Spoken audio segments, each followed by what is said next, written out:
George was general manager of GBC for 23 years. Such a long time, you can imagine, lots of ups and downs. But I think on a day like today, on a sad day when we remember George, who sadly passed away at the weekend, it's important to note that many of the professionals who continue to work at GBC today came to GBC via George Valarino employing them as general manager, because although he presided over the years when GBC didn't have so much money, he always tried his best to bring in new recruits. I was one of those recruits. George brought me in under the scheme first. He then looked for a job to try and keep me in radio.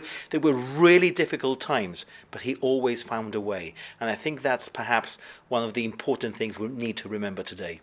Yes, a very sad day for Gibraltar and a sad day for GBC as well, of course, because George was an integral part of the Gibraltar Broadcasting Corporation, having been general manager from the mid-80s through till 2007, a period that was tumultuous, really, for broadcasting locally, initially with the advent of satellite, and overnight he lost the advertising market because of that, and he had to cope with that huge reduction in budget. And very quickly on the heels of that, there was an attempt to privatization as well, possibly because of that reduction in budget. But it would have, in my opinion, been disastrous for GBC because there was a huge risk of the independence of GBC being compromised, the public service element of GBC being compromised. And that was something that George held very much close to heart. In fact, he took it all the way around the world as president of the Commonwealth Broadcasting Association, which in effect is the family of public service broadcasters worldwide.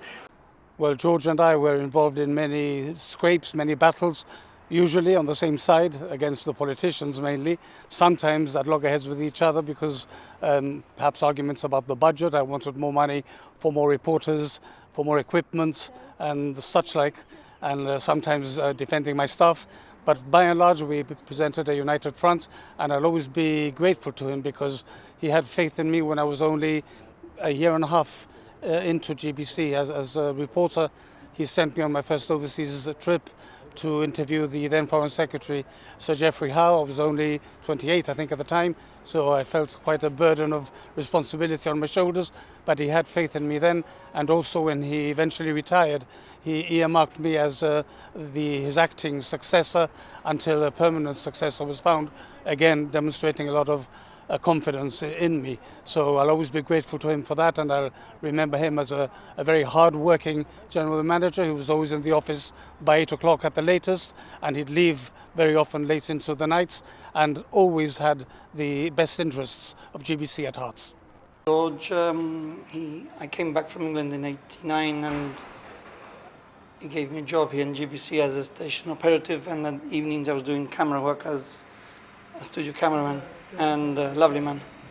He always had time to listen to any problems you may have. He always was very helpful when issues arose, and all I have is good words for him as a true gentleman, of what they're very few nowadays, you know, and he'll be dearly missed. You know, he's a really lovely guy, and I'm a bit shocked about his loss, and it's one of those things, you know.